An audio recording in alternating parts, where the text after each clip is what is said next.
Got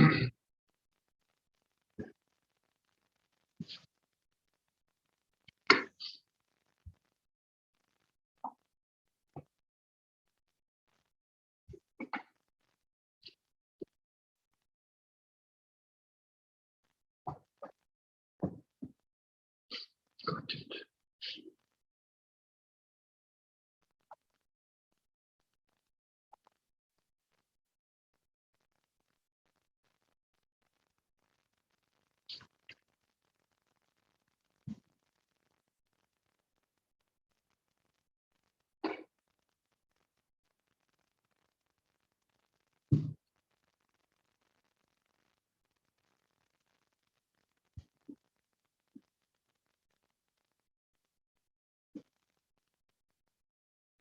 Silence.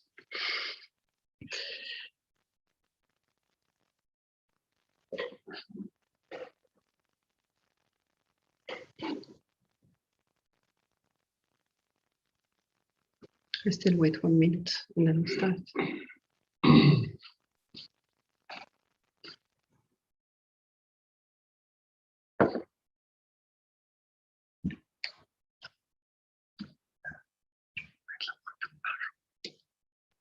Should I put it out?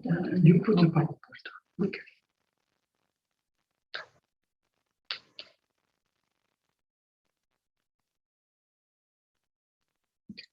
I think I will start, at least with the introduction. So, good afternoon, everyone, and very welcome to this SEPS webinar, Public Debt, Virtue and Bias of the Government.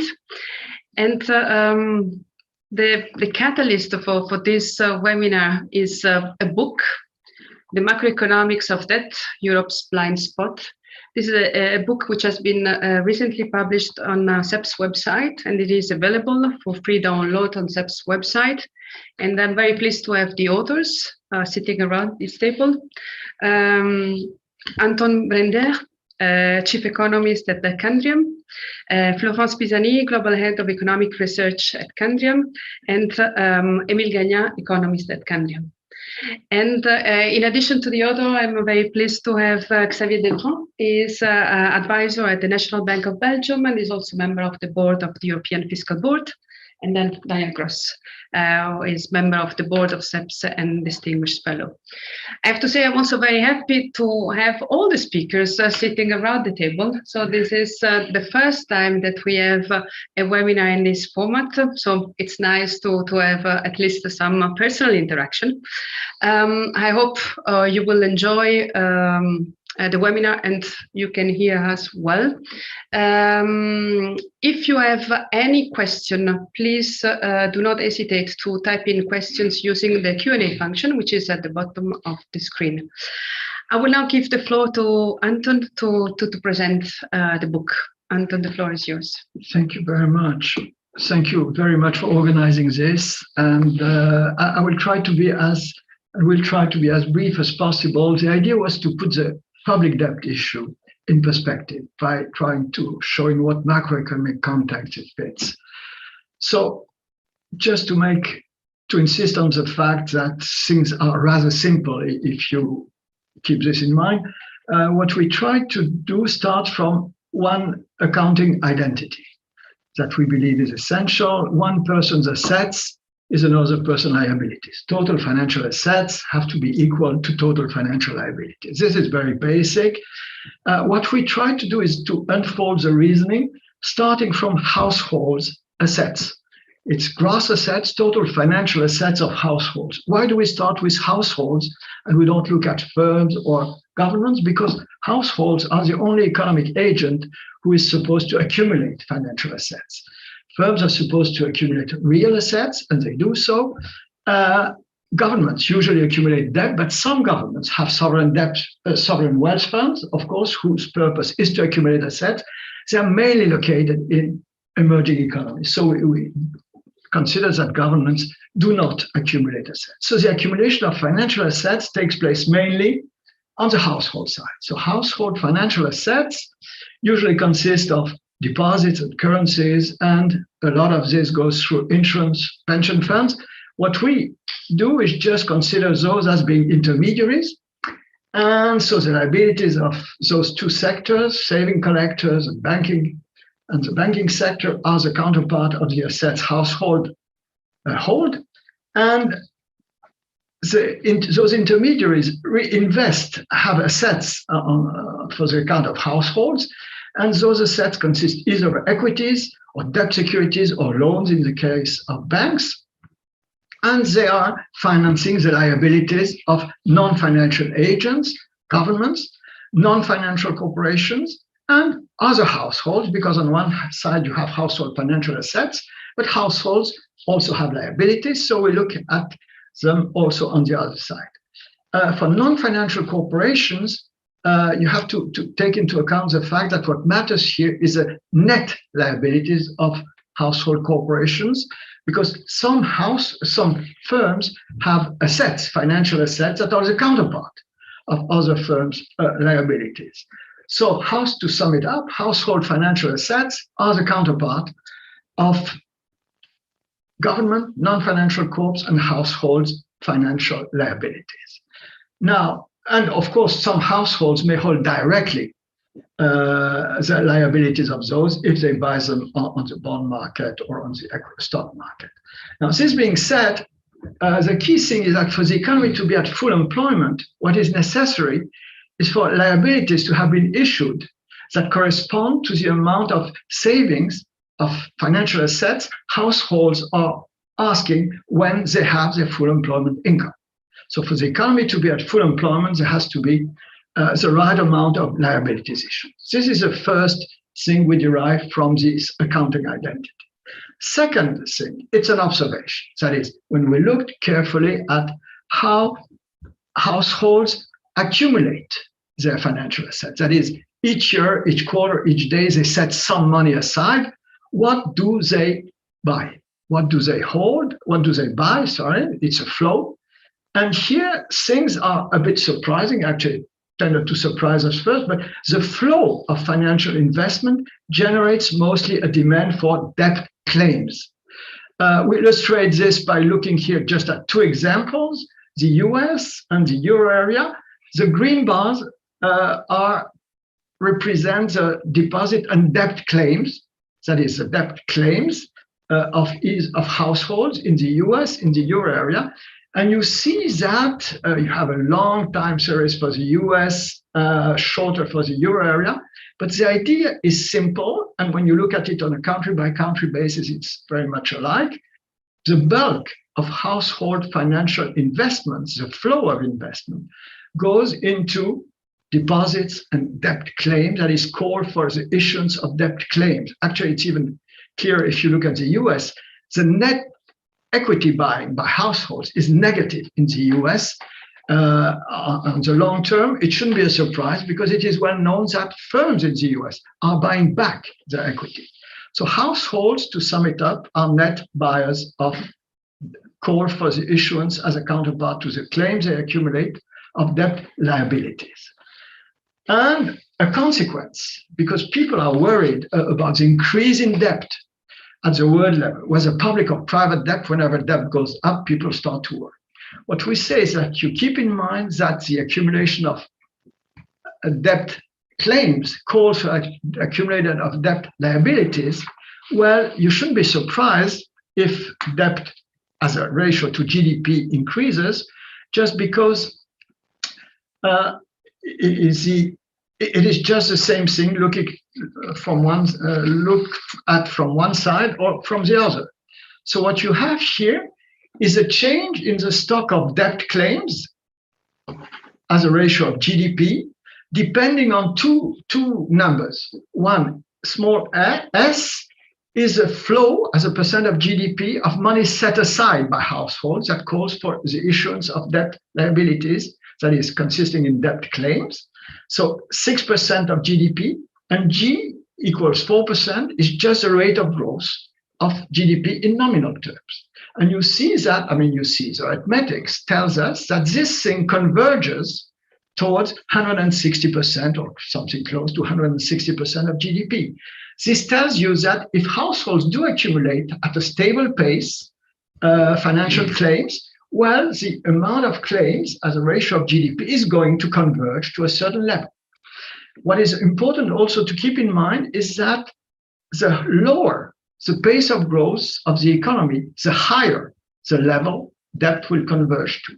Just to give an example, the same flow, 6% of GDP set aside, and 1% less nominal growth, debt to GDP ratios will converge to 200%. Now, the big question is what regulates this amount, the increase in the issuance of debt liabilities. So what we say is that the role of central banks in our economies has been to try to regulate the pace of credit distribution to allow the economy to be more or less at full employment. And they do so by influencing the level of interest rates. Interest rates are supposed to influence the pace of borrowing and to adjust it to the amount of claims households are willing to hold at full employment. This is the first part of our story. And then the big question becomes, who is going to issue the debts that are needed for the economy to be at full employment? And here I give the floor to Florence. Thank you. So what we did then is look at the issuers of debt, which are the counterpart of debt claims households want to accumulate. So of course there are one issuer which comes into mind, which are companies. Companies are issuing debt. And what matters, as Anton said, is net debt, that is gross debt, net of the assets accumulated by companies, because it's net debt that can only be the counterpart of debt claims households want to accumulate. So what we did is look at companies, and we look at the maximum amount of debt, net debt, companies can accumulate, and this maximum is given by their capital stock. So if you look at investment companies have been piling up over the years, you got the capital stock, and if you assume that the whole capital stock has been financed by issuing debt, you got the maximum amount of net debt companies would issue. And what is a bit surprising is that if you look for the US in particular, at the net capital stock as a share of GDP, it's roughly stable over time. It has been close to 70 GDP points since 1960. So this gives a maximum amount of net debt companies will issue. Now, of course, companies will not finance all their investment by issuing debt. Companies are also accumulating some savings. They have some savings. And if you look here at the amount of cumulated net savings by companies, it's pretty elevated. And the more company will have net savings, the more they will finance their investment by net savings, the less will be the lower will be the need to issue debt. So clearly, the net capital stock is a maximum amount of net debt, but it will be much lower because companies are also accumulated net savings. Now, there is another reason why net debt could increase over time, and this is especially the case in the US. Company can issue debt in order to buy back their stocks, and this will add to the amount of net debt issued by companies. And what you see here is that cumulated net equity issuances in the US has been growing over time, and this, of course, is increasing total net debt issued by companies. It's negative. It is negative, yes. It's inverted scale. Now, if you look at the net debt of US companies since 1950, you see that the amount of net debt issues is much lower than the amount of net capital stock, so that companies have been only provided with, quotes, of course, 30 GDP points, and this has been roughly stable since the mid-90s, around 30 GDP points altogether. So out of the amounts households want to accumulate as far as debt claims are concerned, companies provide some of this amount, but this amount is pretty reduced. It's just 30 GDP points. Now, if we look at what has happened in Europe, it's almost the same thing that is observed. If you look at net financial savings since the great financial crisis, you see that companies are putting more money aside than they borrow. So net financial saving has been positive. And if you look across countries in Europe, with the exception of France, financial savings has been hugely positive, both in Spain, Germany, or Italy. It has been around 2, 3, or even 4 GDP points. France is the only exception where net financial saving is negative, but it's a small negative, it's just 1 GDP points. Of course, what we look at, as I've said, is net debt. It doesn't mean that some companies are not overborrowed. Some of them are overborrowed. But remember also that companies have accumulated financial assets. Sometimes there are a lot of loans within companies in order to reduce the amount of taxes they paid. And what you see here is that the amount of debt claims accumulated by companies has been increasing in some countries, or is pretty elevated in others, like Spain or Germany, 80, 100% of GDP. So that if you look at gross debt and not net debt, the picture is pretty different.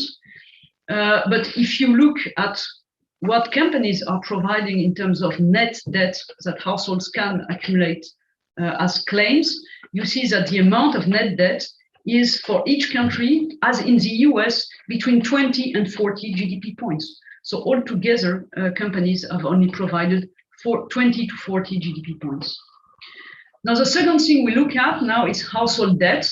Households, as Anton said, are also borrowing, and they are mainly borrowing in developed economies in order to finance mortgages. So what matters is mortgages. You have some consumer credit in the US, but in many other developed economies, it's mainly a mortgage debt that is a core of household debt. So what we did is look at how much households have been piling in terms of debt, and how much lower interest rates and the lengthening of maturity has increased the leverage of households. So we start from a macro constraint, and the macro constraint is the amount of debt service observed in the US for household debt that has been observed since 1980s, and the amount of debt service paid by households at the macro level is around 5.5% of household income. And it has been pretty stable. It has increased sometimes to 7%, but on average, it's closer to 5.5%. So we fix this amount as a macro constraint of the maximum debt household can pile up. And we look at the sensitivity of this debt to interest rates and to maturity. So what you see here is that if interest rates are around 2%, then the maximum debt household can pile up is around 35% of GDP if they borrow at a 10-year maturity. Now, if households do borrow for 30 years, so if we extend maturity, you see that the leverage can increase. So the maximum amount of debt that household can pile up if interest rates are at 2% is around 90% of GDP, so much higher. And of course, if you change the macro constraint and you increase the debt service to 7% instead of 5.5%, then the maximum amount households can borrow is even higher, close to 120% of GDP. Now, what we believe is that in the current environment, we know that interest rates are very low. Maturities have been extended everywhere, and many central banks now are calling banks to be more cautious and to reduce the lengthening of the loans. Remember that in some European countries, households in Portugal are borrowing for 33 years, which is rather a long maturity. And of course, on top of this, we know that housing prices are pretty elevated. So that altogether, we do believe that the amount of debt accumulated by households is close to its maximum. So what is the consequence? And the last slides I will comment. So if we try to summarize and look at total household financial assets, and we took here the example of US households, you see that their financial assets accumulated have been around 200% of GDP for a while, and then it has been creeping up since 1991 to reach more than 300% of GDP. Now, part of the counterpart of the assets put aside are equities. That's the blue line. You see that you have some equities in household financial assets, but remember that households have been selling in net terms equities. So most of the increase in the blue line comes from valuation effect and not from money put aside by households. So most of the counterpart of the debt claims of the money put aside by households is, you see the red bars. Part of it is non-financial corporation net debt, but you see that it's a very small amount.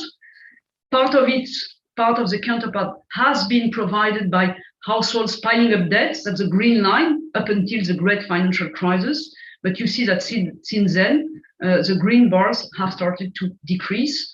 And so the consequence is that if you don't want the economy to be far from full employment, if you want the economy to be maintained at full employment, governments were in fact the borrowers of last resort. So you needed an increase in government net debt, the yellow bars, to increase in order to provide the counterpart of the assets households want to accumulate. And of course, the US has even been issuing even more government debts than was needed to satisfy household demand, because as they were losing some market shares, some of the debt issued by their agents has provided the counterpart of assets accumulated by the rest of the world. That's the blue, dark blue bars at the bottom of this chart. Now, if you look at Europe, it's almost the same picture. You see what is striking is that net debt issued by non-financial courts has only provided a small counterpart to household financial assets. That's always the red bars. And you see that household debt has been increasing since 1999, but has been roughly stable since the great financial crisis. So that what has been the counterpart of the rise in household financial assets has been mainly rising government debt, which has been increasing to 79 GDP points. So what is the conclusion? And I will stop here. As long, and that's important for us, as long as households want to save more than private agents borrow, then the governments will continue to act as borrowers of last resort. Of course, they will have to be productive, to have productive use of the sums they borrow. It's up to them, of course, to make the best possible use of the sums they borrow. And of course, there is always another solution to this macro issue. And the other solution is to reduce the amount of private savings that is accumulated either by households or by companies by increasing taxes on those who don't spend all of their income and put more money aside. And I think I will stop here. Thank you very much. Let's now move to the comments. Xavier. Okay, well, thank you very much. Very interesting story that you put together. And I think it's indeed a very useful thing to do what you do on the first slide, which is to remind people that, you know, yeah, there is a public debt, it's a liability of the government, but it's an asset for someone else.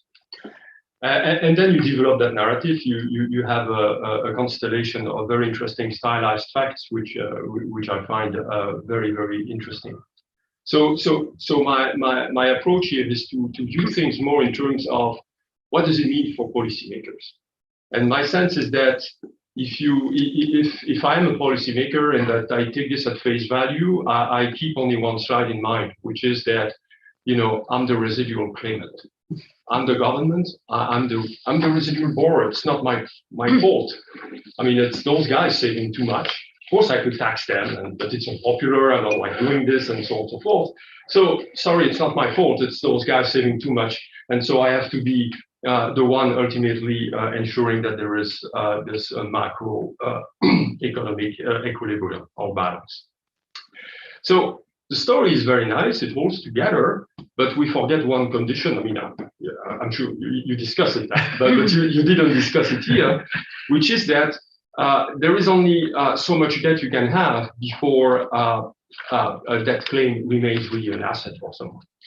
And that's debt sustainability. If debt is not sustainable, there is no way in the world you can still claim that this security that has been issued by the government can be safely considered as an asset by the one who owns it. So that sustainability, in that sense, you take it for granted, at least in the context of this discussion and this conversation. But hey, that sustainability is not a choice; it's a constraint, and it doesn't come easy on governments to ensure that sustainability. Indeed, if you agree with me, but it's an if, but if you agree with me that there is something called a debt limit, that is, there is a debt level such that the government at some point cannot credibly commit to keep it under control, then we have a problem. Then we have a default. And then whatever you call a liability is suddenly considered not being an asset by the others, and the whole system unravels. And it's obviously a complete disaster. So now today, sustainability is not, I refuse to take that sustainability for granted. I mean, it is kind of okay for now. Why? Because we have this kind of situation where interest rates are extremely low, growth rates are above real interest rates, and therefore it's extremely difficult, it's actually mathematically impossible to define a debt limit. To say, hey, we're in the world where there's no debt limit, so whatever, we can do whatever it takes. Yes, but again, up to a point. But we are in this world where that doesn't seem costly, and we are in this world where we have very many pressures on governments to pile up more debt. And these pressures, I don't think they have anything to do with the amount of money that is saved by the private sector. They have to do with things like, hey, we need to do green investment. Okay, so we're going to put so many billions to get those things done. So there is a lot of pressure to spend government money on good things. And by the way, yeah, history still matters, and we have systems which are financially unsustainable, and because of aging in particular, they are putting, basically a pressure on expenditure, which is not really well controlled now by the governments. We failed to do pension reforms, or at least, sound enough pension reforms, and we continue to face those pressures on those, from those unreformed systems. And this is your story, we have an apparently insatiable demand for safe assets. And hello, I'm the government, I can provide you with those safe assets, but again, they're safe up to a point. So we have a debt problem. We have a debt problem which is rooted in a deficit problem, and we have a deficit problem which is rooted in an expenditure problem. So the challenge really for governments is to try at least to keep things under control and remain in this world that you describe, this world of a macroeconomic equilibrium. We have to make sure that governments keep that sustainable. And for that, I'm sorry to say, they have to consolidate their financial position. But this time they have to do it without killing the good stuff, without killing the good investment.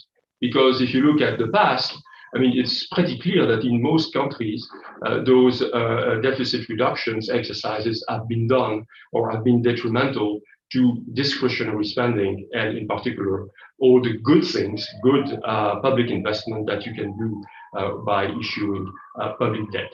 So consolidation, fiscal consolidation, deficit reduction is even harder today than it used to be.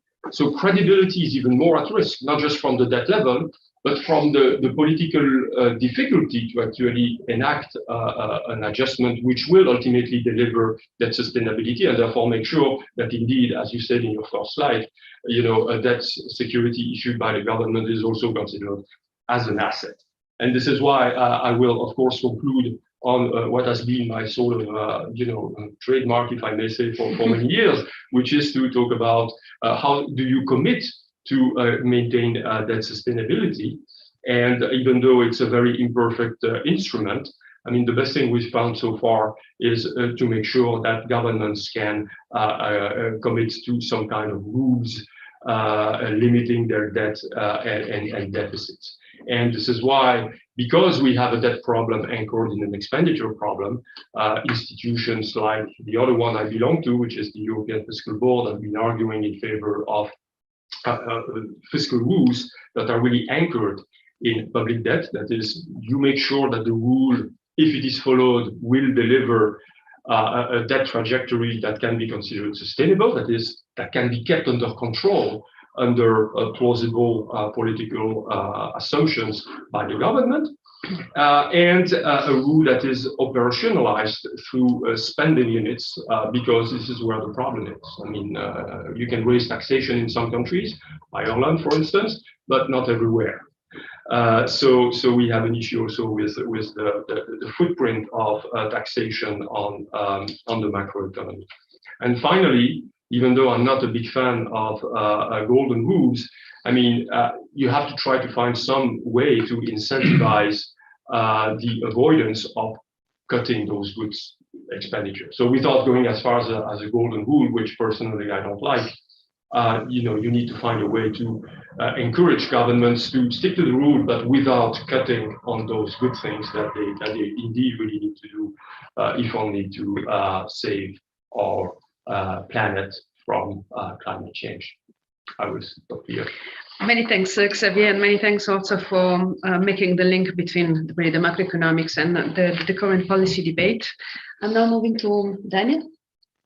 Yeah, this is, I think, a very timely book, because the macroeconomics of debt is really at the core of many discussions in Europe, but also beyond, right?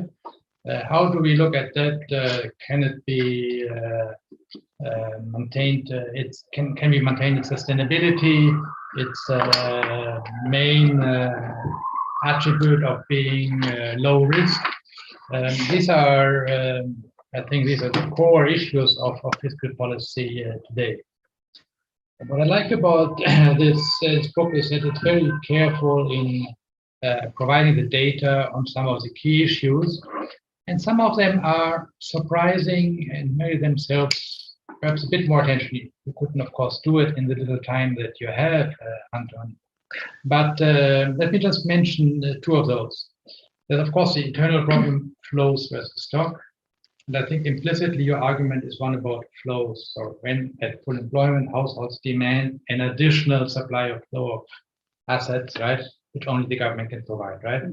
So that's well taken, but I think the data you showed, for example, for the US, I thought was interesting, surprising, because it shows, first of all, that you have a larger flow of financial assets to households than in Europe, and I thought the US was a low savings economy, right?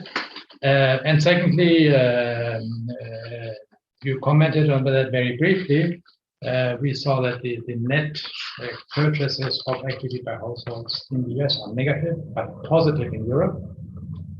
And the way to square that with the fact that the stock market is very small here and very large in the US can be only, as you said, valuation, but I think that somehow doesn't fit still, right? It requires, I think it's very interesting and relevant if you want to analyze the savings behavior of households, and I come back to that perhaps later.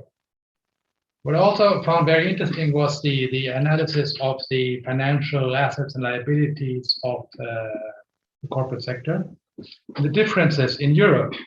And that really got me thinking. You showed that on a gross basis, in France, the corporate sector is issuing the most, right?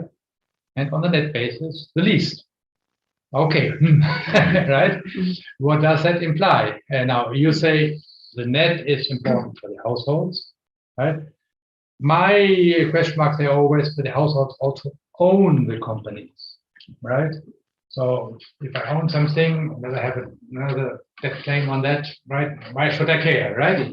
So that needs to be a bit explained. But also, I think it has an importance from the other side. If you have a corporate sector which has a very high gross debt to little net, you ask yourself, where's the danger of financial crisis there, right? Because if part of that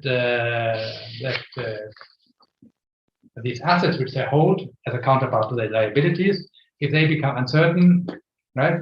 And we have seen that, I think you mentioned that you discussed that in your previous book, that having net liabilities which are low is no guarantee if the gross ones are high, and suddenly people want their money back.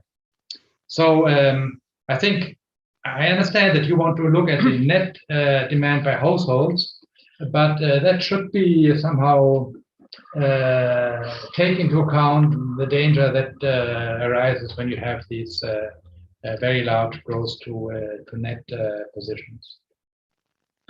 And then the subtitle of your book is Europe's blind spot. Europe's only, or the US as well? Right? We can discuss that later. Because, as you also showed, a large part or substantial part of US public debt is held abroad. So is the fact that this is held abroad an indication of an overissuance, right? Relative to the, so in the US, did you have the opposite of the European problem? Shouldn't you then have very different real interest rates? I think these are the key questions that come about when you look and you make a transatlantic comparison. And the final remark still about the framework behind your thinking is the treatment of households. And that, I think, deserves a bit more reflection, because you say households demand, and implicitly you take all the households together, and then households supply debt, right, mortgages. And I think you have a very nice calculation which shows the likely limit of mortgage debt. Although I think if you look at countries like Denmark, way above your limit. But still, that for me cries out for a more careful distinction between, let's say, different types of households, right? Those who are net savers and those who are not, right? This is, I think, a key issue which we grapple with. I mean, you have seen all the papers on why we have low real interest rates. Some people say it's aging, so net savings by households, and you have seen the other people say it's the income distribution, and therefore differences in saving behavior, and maybe also in investment behavior, right, by different types of households. Where we know that the richer households go more into equity, and the poor ones are, right, at least those who can save go more into debt. So I think that is a very important part of the ongoing discussion as well, and I think it's also a very important part for the structure of our financial market. So let me finally come to one policy conclusion, recommendation, which actually has a certain relevance right now in the negotiations for the new German government, which is the proposal that governments could just create a domestic wealth fund, sovereign wealth fund, sorry, and then issue all the debt the public wants, right, and use that to buy, hopefully, equity, right, houses, whatever, anywhere, and therefore provide the world with the riskless asset they want without endangering their status, right? And this, of course, then comes back to the question, what is net debt, right? What is the net liabilities of different sectors, and what is the demand of households? But I think it would be very useful to hear your analysis of what could a large sovereign wealth fund do to alleviate the discrepancy between the flow of demand and supply of securities, which is, after all, the cornerstone of your analysis. Thanks, Daniel. And I would like to invite again the audience to type in some questions in the Q&A. In the meantime, I would like to give the floor back to Anton and Florence.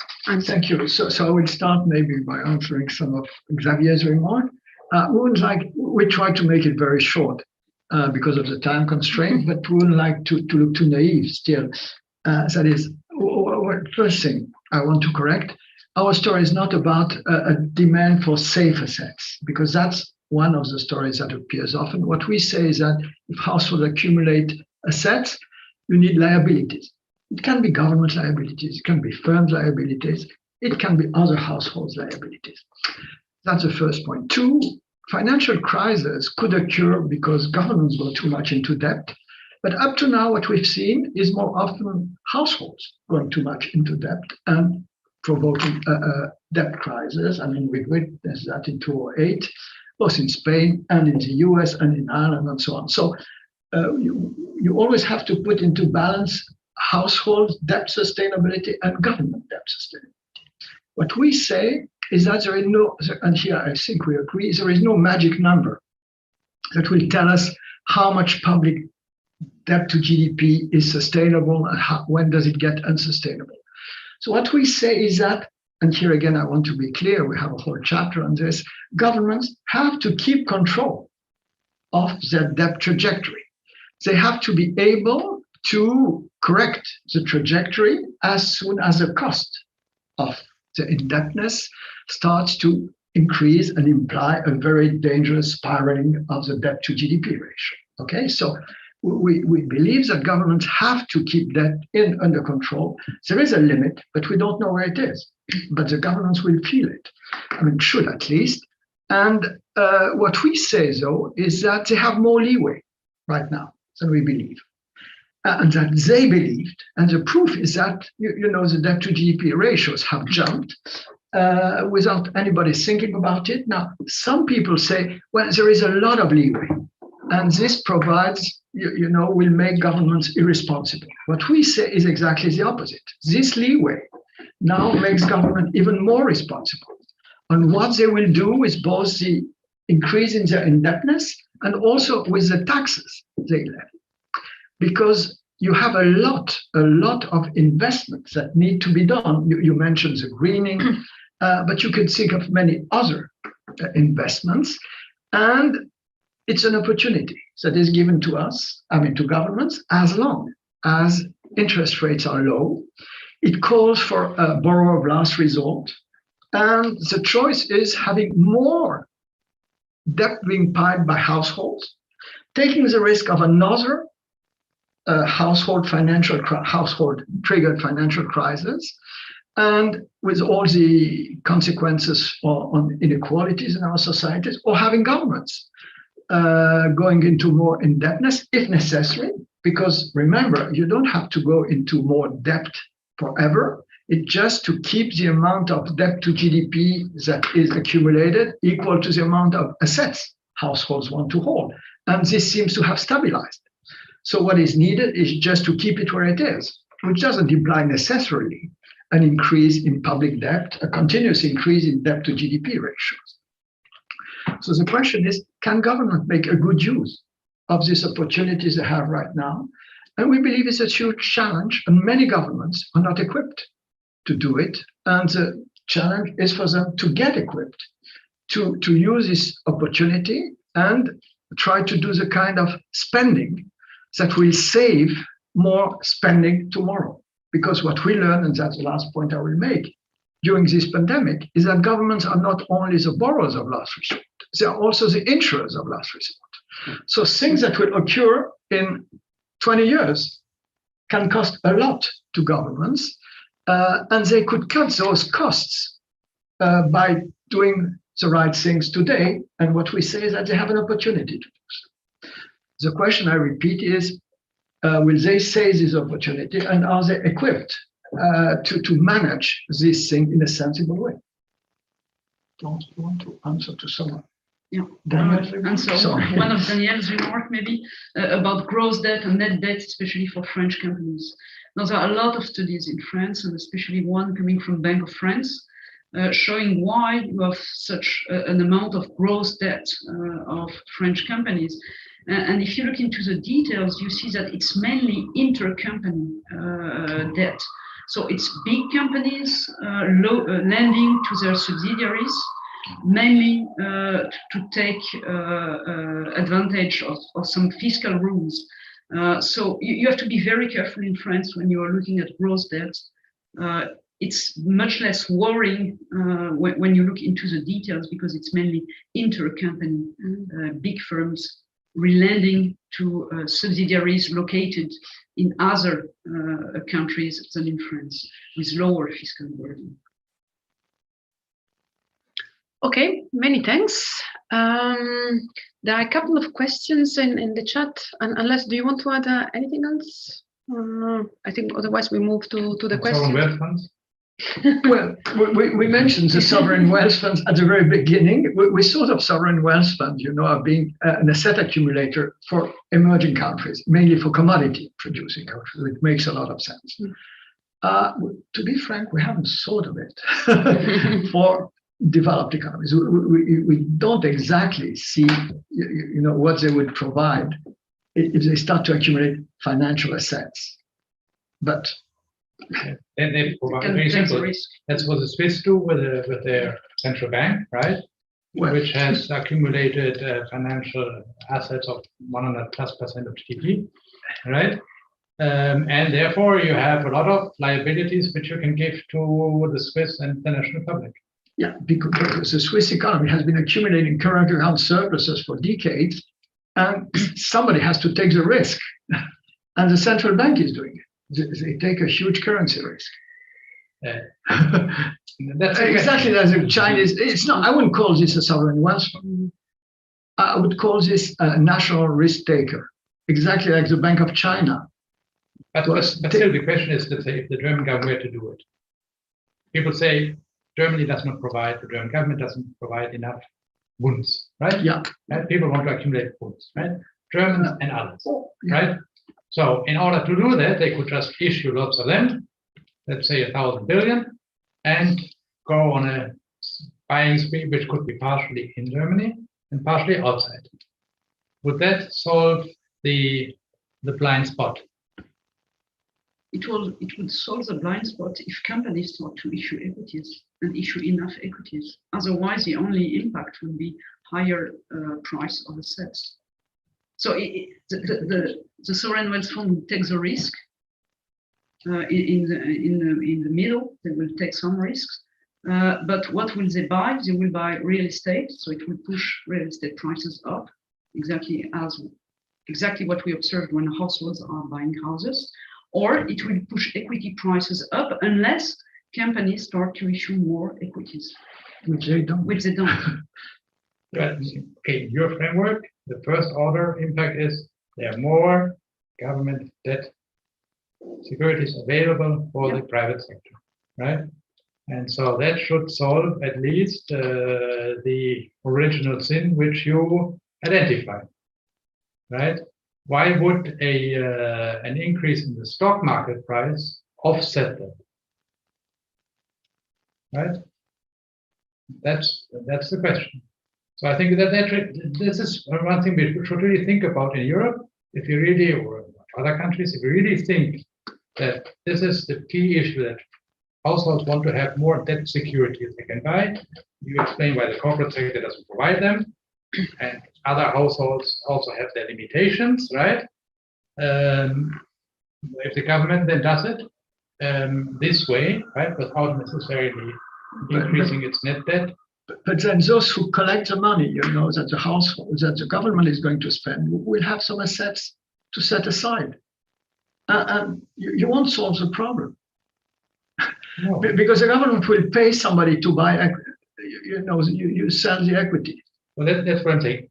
We have to discuss later, but this is not explicitly in your framework as you have it right now, right? This is what I was pleading for, that we really should look carefully at the feedback, because if you have borrower equivalence, you say, I have a claim on the government, but the government has a non-financial claim on me as well.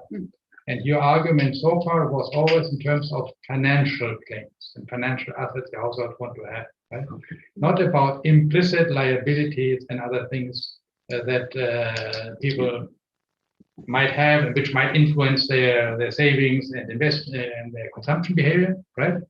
But as long as we just talk about the purely demand for financial assets, this would be, in my view, a way to satisfy. Okay, it's more. Okay, we'll try. I've seen an easy question to answer because it's short. I'll try to answer that one. What is the limit of government indebtedness, and how can governments feel where the limit lies if nobody knows where it lies? That's a very good question, and allows us to come back to the point I was trying to make. We believe that the limit, is related to full employment. That is, when you see that the central bank has as a mission to try to steer the economy close to its full employment limit. Okay, so when we get closer to full employment, the central bank is going to increase interest rates. This is going to increase the cost of borrowing of governments. It's going to happen slowly, but it's going to happen. And we believe that this very clear signal from central banks should be taken very seriously by governments. And they should start to reduce the public deficit when central banks start to increase interest rates, exactly as they should have increased their deficit when central banks brought down to unseen levels the interest rate. It just told us very low interest rates all across the yield curve tell us that we're looking for borrowers. And those borrowers can be either households or governments. And we believe that governments, it took governments quite a long time to deliberately step in. They did it. And we believe that they should now relax, have less deficits once we see interest rates being moved up by central banks. They will have a few years to do so because the cost of their borrowing is going to increase rather slowly. But it's going to increase, and we believe that this signal should be taken seriously. So the limit for government debt in Germany, which is at full employment, is 60% of GDP. It could be. It could be. Remember that Germany is still accumulating debt claims against the rest of the world. So Germany is living with the debt that are accumulated by other countries. So it could change also, but it doesn't change. We agree on Germany and the other countries which are close to full employment. But put it the other way. If at full employment, households across in Europe, want 200 GDP points of debt, the question is 60% by governments plus 30%? What does 60% by governments plus 30% or 40% by firms imply? 100% by governments. Point. That's the arithmetic of the story. So 60% could not be a limit, we believe, right now for Europe. As I said, for Germany, it could, right? But not for Europe. But even there, for Germany, we should look at it carefully. What do we have for Belgium? We're at 114, I think. We should look at it for Europe. Full employment now? Oh, full employment? Well, we're not. Well, half of the country is, the other half is not, which makes it even more complicated. Well, look at Europe as a whole, because if you split Belgium into two parts, it makes it even more difficult. So if you look at Europe as a whole, the arithmetic is very simple. 200% minus 100% right now would imply 100%. That would be kind of a limit. With 60% for Germany and 180 for the rest. Okay, but then becomes more dangerous for Australia. When we talk about public debt limit, the concept you just laid out, referring to full employment, is usually not the concept that international organizations or others that look at that sustainability actually use. They really mean. A debt limit is a situation where the debt is so high that the government cannot possibly commit under any state of the world or most state of the world to actually generate sufficient primary surpluses to keep things under control. And then you're beyond the cliff, and then the probability of default is essentially 1. It explodes. And that limit, if you are in a situation where, again, interest rates are below growth rates, is a known because it simply doesn't exist, at least in the simple kinds of equations I can understand. Probably it exists elsewhere, so it's a different notion. And the other notion I would like to bring back on the table is not just the inevitable equality that must exist between assets and liabilities. But it's also, and it's a broader story in a macroeconomic sense, which is that global savings must be equal to global investment, and this is ultimately it's one of the key drivers of the global and the world interest rate levels, and that's really the kind of problems we're facing right now. If you have too much savings, you must find a way to generate enough investment somewhere. Otherwise, you're in a situation where we are at the effective lower bound and so on and so forth. And this is more or less where I think you're coming from. At least my feeling is that you are really in this effective lower bound world where essentially, yeah, I mean, you could have the government issuing more public debt to raise investment, and so Exactly. you would restore this. And so you're in the Summers type of secular stagnation world, so to speak. From my understanding of it, would be glad to be out of it, but the impression we have is that until very recently we're very close to it. And what we try to do is just to summarize the macroeconomics of this story. And we fully agree. Otherwise, nobody wants public debt to become unsustainable. But in today's world, we have the feeling that, for a while at least, the public debt we have been accumulating on average in Europe, on average, is quite sustainable. Currently, yes. No. I mean, even in the medium term, if we keep control, you know of the burden of the interest burden. That is, if we adjust the deficit when interest rates go up, which is a sharp constraint. I thought the argument was that whether it's sustainable or not, right? That it is not enough. Am I understanding you correctly? When interest rates go up, no. It will be enough. Over the last years, I understood you as saying that over the last years, it has not been, apart from the COVID, pre-COVID, right? Pre-COVID, I thought your argument would be that it has, governments in the aggregate in the euro area have not issued enough debt.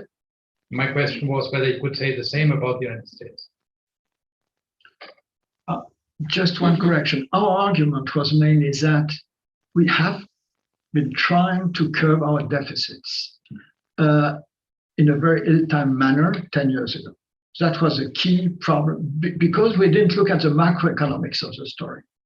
And see, this mistake is now being recognized from what we understood by the Commission, saying that last time we just didn't pay attention to the macroeconomic situation, and we adjusted the deficits at a time when the demand for saving for debt by households and firms was not falling at the same time, and that implied that we triggered a recession in Europe. That's correct. So that's the past. At that time, otherwise, now we issued enough debt.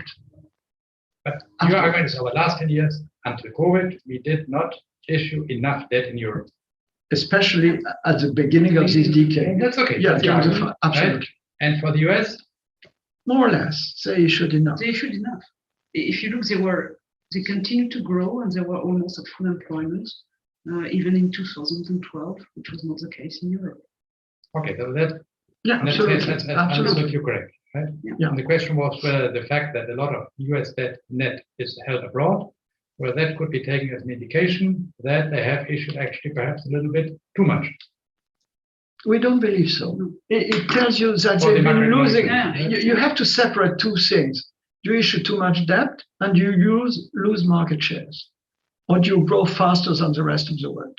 Because you can have a current account surplus or a current account deficit just because the rate of growth of your economy is either lower or faster than that of the rest of the world, or because you lose market shares. The US has been losing a lot of market shares to China for a decade. And part of the debt issued in the US, was a counterpart of savings accumulated in China. That was the situation until 2008. And starting there, in China, the counterpart of the savings accumulated in China, instead of being US, issuance of US liabilities started to be, we have a slide here if we have a second. I don't know if we can put it on, but if you look at it at the very end of the presentation, and I think what happened was very interesting. Until 2008, the counterpart of the accumulation of assets in China was at the very end of it. Here we just before this. Before, yeah, one more, yeah. Here we go. That's the debt, private debt to GDP is a red line in China. Sorry, no, in the other way. Sorry about that. After that. You need to go.